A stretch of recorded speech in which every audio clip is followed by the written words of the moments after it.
Okay, today we're talking about a true life or death situation, a medical emergency where every single second counts, and the very first step you take can change everything. We are diving into septic shock. So, let's just jump right in. Picture this. You have a patient whose blood pressure is absolutely tanking. What's the single most important thing you need to do right now? Now stick with me here because the answer, it might not be what you think. To really get our heads around this, we need to see how it plays out in the real world. So let's follow a patient's story and watch how quickly things can take a turn for the worse. Our story starts with a 68-year-old man in a skilled nursing facility. He's just 3 days out from a really routine procedure, a simple urinary catheter change. On the surface, everything seems totally fine. But then, things go south, and they go south fast. He's suddenly found confused, disoriented. His skin is cold and clammy to the touch. I mean, these are massive, blaring red flags going off all at once. Let's look at the vitals, because the numbers here tell a pretty grim story. His pulse is racing at 110, but it's faint, it's weak, he's breathing way too fast, about 28 breaths a minute. But the number that really makes your stomach drop is his blood pressure. 70/40. Just to put that into perspective, a normal healthy blood pressure is somewhere around 120/80. So this is dangerously low. We're talking about a circulatory system that is on the verge of complete failure. So what is actually happening inside his body to cause this? Let's decode this crisis and trace it all the way from the trigger, an infection, to this life-threatening result we're seeing, which is shock.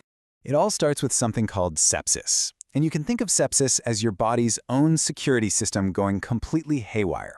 It's supposed to be fighting an infection, but instead, it launches this massive, out-of-control attack that actually starts damaging the body itself. Septic shock is what happens when that chaos escalates. The widespread inflammation makes all the blood vessels get leaky and dilated, and that leads to that catastrophic drop in blood pressure. The body just can't get oxygen to the vital organs anymore. That is the shock state our patient is in. Now, in these super fast-moving situations, you don't have time for a bunch of complicated tests, so clinicians use a really simple but powerful tool to figure out how bad things are. It's called the qSOFA score.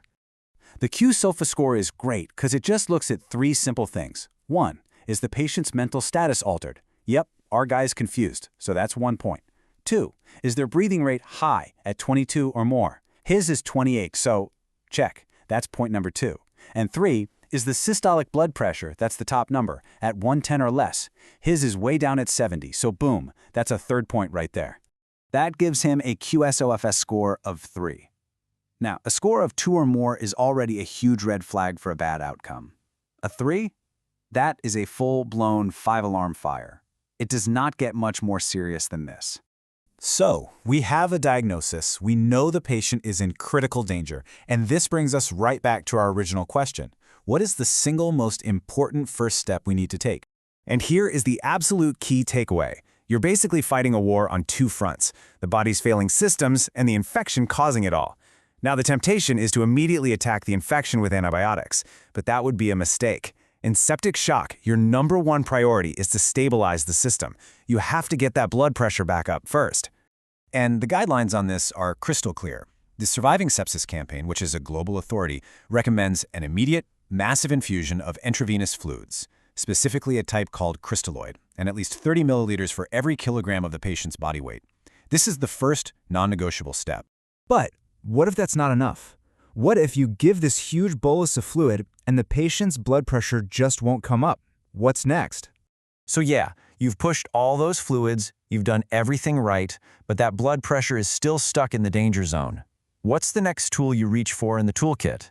Well, the answer is a class of drugs called vasopressors. And these are powerful drugs that do exactly what their name sounds like.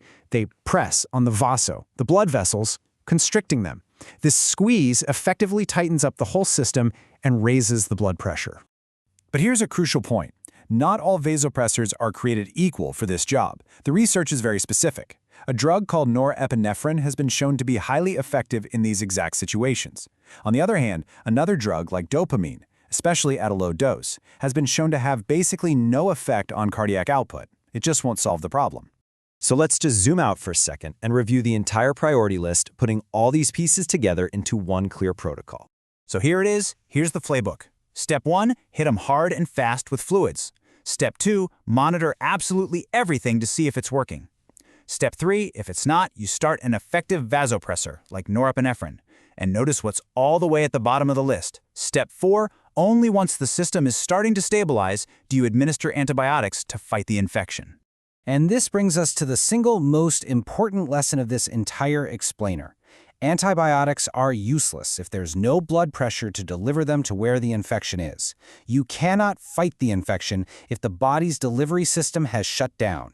You absolutely have to restore that pressure first. Everything else depends on it. You know, sepsis can start from any infection, anywhere in the body. It's a fast-moving, relentless medical emergency. And so the question isn't just for clinicians, it's for all of us. Could you spot the signs?